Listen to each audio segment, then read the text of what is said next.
স্বাগতম দর্শক বন্ধুরা, আপনাদের সকলকে আমি অনুপ বিশ্বাস। আজ তারিখ 16ই জুন 2025। শুরু করছি গতকাল 15ই জুন সন্ধেবেলার খবর থেকে। গতকাল 15ই জুন সন্ধেবেলায় আবারও ইরান ইসরায়েলের উপরে একটা বড়সড় হামলা চালিয়েছে। রীতিমতো মিসাইল বর্ষণ হয়েছে, যার ফলে জায়নিস্ট শাসন ব্যবস্থা এখন কেঁপে গিয়েছে। আর শুধু তাই নয়, ইরানের এই নতুন মিসাইল হামলায় ইসরায়েলের প্রধানমন্ত্রী বেঞ্জামিন নেতানিয়াহুর বাড়িও লক্ষ্যবস্তু হয়েছে বলে খবর পাওয়া যাচ্ছে এখন। আর এই খবর এসেছে সেই ফিলিস্তিনি সূত্র থেকে, যেটা আপনারা অনেকেই পড়ে থাকেন। ইরান আবারও গতকাল সন্ধ্যায় একের পর এক মিসাইল ছুঁড়েছে। অন্যদিকে ওই একই সময়ে ইরানেও বড় ধরনের হামলা হয়েছে। বলা হচ্ছে মোসাদ নাকি একটা বড় ঘটনা ঘটিয়েছে, সেটিও আমি আপনাদের জানাবো। এদিকে ইরানের তাসনিম নিউজ এজেন্সির খবর অনুযায়ী গতকাল সন্ধ্যায় অন্তত 50টি ব্যালিস্টিক মিসাইল ছোড়া হয়েছে। আর এর ফলে দখলকৃত ফিলিস্তিনি ভূখণ্ড জুড়ে সাইরেন বাজতে শুরু করে। ফিলিস্তিন সংবাদ মাধ্যমগুলোর দাবি, নেতানিয়াহুর বাড়িও এই হামলায় লক্ষ্যবস্তু বানানো হয়েছে।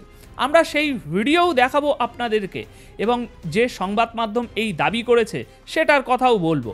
তবে দর্শক, ইসরায়েলি সরকার এখনও এই দাবির সত্যতা স্বীকার করেনি যে বেঞ্জামিন নেতানিয়াহুর বাড়ি আঘাতপ্রাপ্ত হয়েছে। এদিকে ইরানের সর্বোচ্চ নেতা আয়াতুল্লাহ আলী খামেনি বলছেন যে ইসরায়েল একটি বড় ভুল করেছে ইরানে হামলা চালিয়ে। এটি ছিল একটা বেপরোয়া ও বিপজ্জনক পদক্ষেপ ইসরায়েলের। তিনি আরও বলছে যে উপরওয়ালার কৃপায় এর ফলাফল সেই সরকারকে লজ্জাজনক পরিণতির দিকে নিয়ে যাবে। তার কথায় ইরানের সশস্ত্র বাহিনী, সরকার, রাজনৈতিক দল এবং সাধারণ জনগণ সবাই একত্রিত।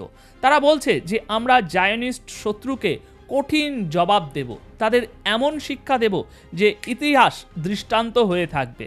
অন্যদিকে এই মুহূর্তে ইসরায়েলের সেন্সর মেশিন একদম চুপ রয়েছে। ইসরায়েলি মিডিয়া এই বড় হামলার বিষয়ে হয় একদম নীরব, অথবা তারা সামরিক সেন্সরশিপের অধীনে কাজ করছে। কেউ কেউ বলছে যে হামলাটা ব্যর্থ হয়েছে, কিন্তু প্রশ্ন হলো 50টি ব্যালিস্টিক মিসাইল কি এমনিই নষ্ট হয়ে গেল? আপনার কিছু না কিছুতে তো নিশ্চয়ই আঘাত করেছে, তাই না? সোশ্যাল মিডিয়া আর আঞ্চলিক মিডিয়া সূত্রগুলো ইরানের এই পাল্টা হামলার প্রমাণসহ খবর প্রচার করছে। চলুন প্রথমে স্ক্রিন থেকে দেখে নিই তাসনিম নিউজ এজেন্সি এই খবরের কি সত্যতা দিয়েছে। দর্শক, 15ই জুন বিকেল 5টা 7 মিনিটে, ভারতীয় সময় সন্ধ্যা 7টা 7 মিনিটে তারা জানায় ইরান নতুন করে আবারও ইসরায়েলি লক্ষ্যবস্তুগুলোর উপর একটা বড় মিসাইল হামলা শুরু করেছে। একেবারে ফ্রেশ একটি মিসাইলের ঢেউ আছড়ে পড়েছে। এরপর আমি যেমন বলেছিলাম নেতানিয়াহুর বাড়ি নিয়ে, সেই নিউজ নেটওয়ার্কটা দেখে নিন। এটাই তাদের প্রকাশিত ভিডিও।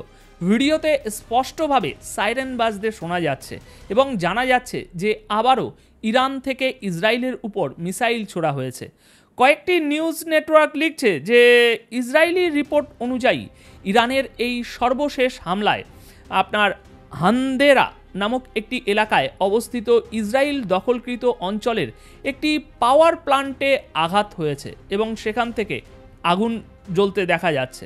মানে যেভাবে ইসরায়েল ইরানের পাওয়ার প্ল্যান্টে হামলা করছিল, একইভাবে এবার ইরানও ইসরায়েলের পাওয়ার প্ল্যান্টে পাল্টা জবাব দিয়েছে। এছাড়া আরও লেখা হয়েছে নেতানিয়াহুর কাইসারিয়াতে অবস্থিত বাড়িটিও আঘাতপ্রাপ্ত হয়েছে। নেতানিয়াহুর যে বাড়ি কাইসারিয়াতে আছে সেটাই ছিল এবার ইরানের মিসাইলের লক্ষ্যবস্তু। সেই বাড়িতে সরাসরি হামলা হয়েছে, ইরানের মিসাইল গিয়ে আঘাত করেছে সেখানে।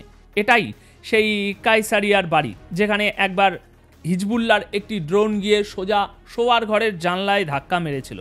অথচ অবশ্য তখনও নেতানিয়াহু সেখানে ছিলেন না, আর গতকালও আমার মনে হয় তিনি সেখানে ছিলেন না। সম্ভবত তিনি এখন তেল আবিবের কোনো বাংকারের ভিতরে আছে। তিনি এখনও ইসরায়েলের ভিতরেই আছেন। কিন্তু এই খবরটা অনেক বড়। হাদেরা এলাকার পাওয়ার প্ল্যান্ট এবং নেতানিয়াহুর কাইসারিয়ার বাড়িতে ইরানের মিসাইল হামলা হয়েছে, এটা বড় খবর। এই ছবিগুলো ইসরায়েলের, যেখানে ধ্বংসযজ্ঞের চিত্র দেখা যাচ্ছে। একবার চোখ রাখুন ইরানের মিসাইলগুলো কি ধরনের তাণ্ডব চালিয়েছে।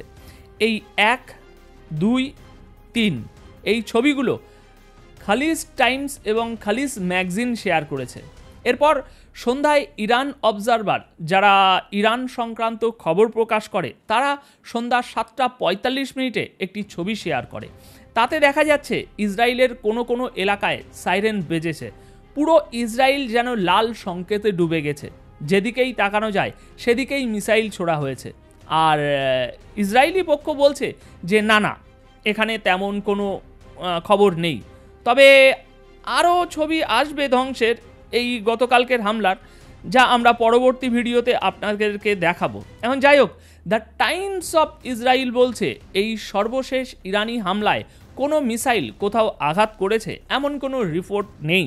অর্থাৎ ইরান বলছে তারা 50টিরও বেশি মিসাইল ছুঁড়েছে, আর ইসরায়েল বলছে যে না, কোনো মিসাইল আমাদের মাটিতে লাগেনি। মানে মিসাইলগুলো মাটিতে পড়েইনি, আকাশেই ধ্বংস হয়ে গিয়েছে। কিন্তু আমরা তো জানি ব্যালিস্টিক মিসাইলগুলো কতটা গতিতে আসে, আর এর আগের হামলাগুলোর তথ্য অনুযায়ী এখনও পর্যন্ত ইসরায়েলে এই ব্যালিস্টিক মিসাইলে 11 জন মারা গেছে এবং 200 জন আহত হয়েছে। এল আল, ইসরায়েলের প্রধান এয়ারলাইন্স, তারা সব ফ্লাইট বাতিল করে দিয়েছে। ওদিকে বেন গুরিয়ন এয়ারপোর্টও বন্ধ হয়ে গেছে বলে জানা যাচ্ছে। গতকাল সন্ধ্যা 6টার খবর অনুযায়ী কিববুলস রেম নামের একটি সেটেলমেন্ট এলাকার লোকজন, যারা আগে ফিলিস্তিনের জমি দখল করে বসতি গড়ে তুলেছিল, তারা এখন সেই টেম্পোরারি বাড়িগুলো ছেড়ে দিচ্ছে। আর এই এলাকাটিও আপনার তেল আবিবের কাছাকাছি। সেই এলাকার মানুষ এখন মনে করছে যে সেন্ট্রাল ইসরায়েল আর নিরাপদ নয়, তাই তারা এখন দক্ষিণের দিকে চলে যাচ্ছে, কারণ তারা মনে করছে দক্ষিণ অপেক্ষাকৃত নিরাপদ, সেখানে এখনও হামলা হয়নি। তো এই হলো বর্তমান অবস্থা। ইসরায়েলের দখলদার সেটলাররা নিজেদের বাড়িঘর ছেড়ে পালাতে বাধ্য হচ্ছে। এদিকে দ্য জেরুজালেম পোস্টের খবর দেখুন, আইডিএফ তেহরানের ওপর আবার একটা বড় ধরনের হামলা চালিয়েছে, আর এই হামলায় 50টি ইসরায়েলি ফাইটার জেট অংশ নিয়েছিল। আমি আপনাদেরকে দ্রুত খবরগুলো দিচ্ছি। এটা ইরানের ছবি, চারিদিক থেকে ঘন ধোঁয়া উঠছে। ইসরায়েলের এক্স স্যান্ডেলগুলো জানাচ্ছে যে ইরানের একটি মিসাইল ঘাঁটিতে আঘাত আনা হয়েছে, যেখান থেকে কমলা রঙের ধোঁয়া বেরোচ্ছে।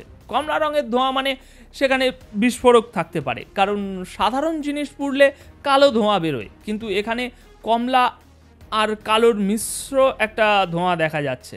তাদের দাবি, আমরা ইরানের একটি মিসাইল ঘাঁটি উড়িয়ে দিয়েছি, আর এই হামলাটি করেছে আইডিএফ। অন্যদিকে গতকাল ইরানে আরও একটা বড়সড় বিস্ফোরণ হয়েছে। অনেকগুলো গাড়ির মধ্যে বিস্ফোরণ হয়েছে। বিভিন্ন বিল্ডিংগুলোর সামনে দাঁড়িয়ে থাকা গাড়িগুলোর মধ্যে এই বিস্ফোরণ হয়েছে। একই সঙ্গে এও খবর আসছে যে 2টি ড্রোন একটি বিল্ডিংয়ে গিয়ে ধাক্কা মেরেছে। দর্শক, এই ছবিগুলো ইরান থেকে এসেছে।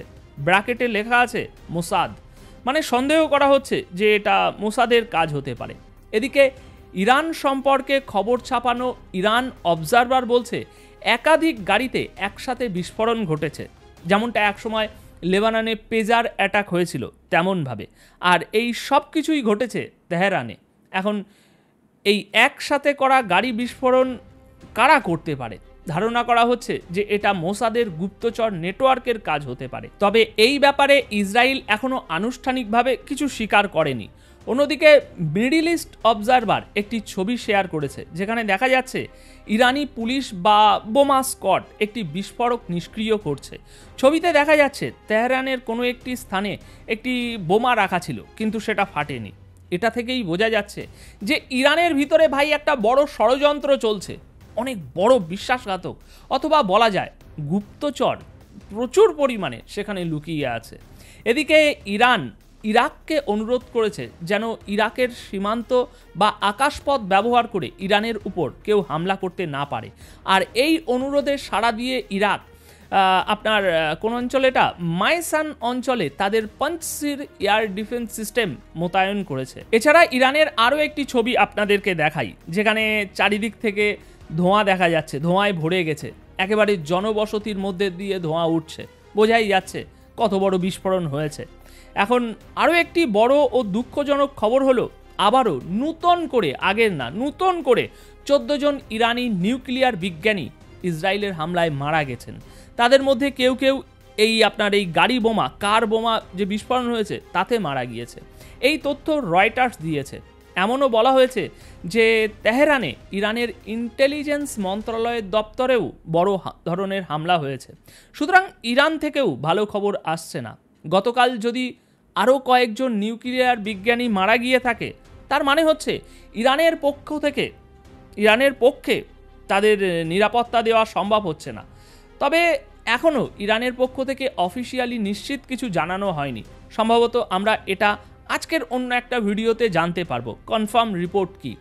এদিকে ওয়ার ইন্টেলের পক্ষ থেকে একটি ভিডিও শেয়ার করে দাবি করা হয়েছে যে এটি তেহরানের রাস্তা, যেখান থেকে একটি বিশাল জনস্রোত, বিশাল ভিড় বেরিয়ে আসছে।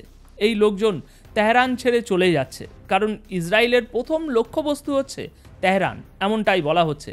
তাই এই মানুষগুলো কোনো নিরাপদ জায়গায় যেতে চাইছে, যাতে তারা নিজেদের পরিবার, নিজেদের জীবন রক্ষা করতে পারে। এটাই তাদের বক্তব্য। সবাই নিজের জীবন বাঁচাতে চাইছে। এছাড়াও তেহরানের যে নেভি হেডকোয়ার্টার আছে, গতকাল সেটাও হামলার শিকার হয়েছে, এমন দাবি করা হয়েছে। আর এই যে ধোঁয়া দেখা যাচ্ছে, এটা সেই স্থান থেকেই উঠছে, এমনটাই বলা হচ্ছে। সুতরাং গতকাল সারা দিনে ইরানেও বড় ক্ষতি হয়েছে, আবার ইসরায়েলেও বড় ক্ষতি হয়েছে। তবে নেতানিয়াহুর বাড়ি সত্যি হিট হয়েছে কিনা সেটা আর অল্প কিছু সময়ের মধ্যেই সম্পূর্ণ নিশ্চিতভাবে বলা যাবে। পরবর্তী প্রতিবেদনে আমি অবশ্যই এ বিষয়ে আপনাদেরকে জানিয়ে দেব। এখন ওয়ার্ল্ড মিডিয়ার তথ্য অনুসারে আমরা যেসব দাবি শুনছি, সেগুলোই নিরপেক্ষভাবে আপনাদের সামনে তুলে ধরছি। আপনাদের সকলকে অনেক অনেক ধন্যবাদ। সাবধানে থাকবেন, সুস্থ থাকবেন।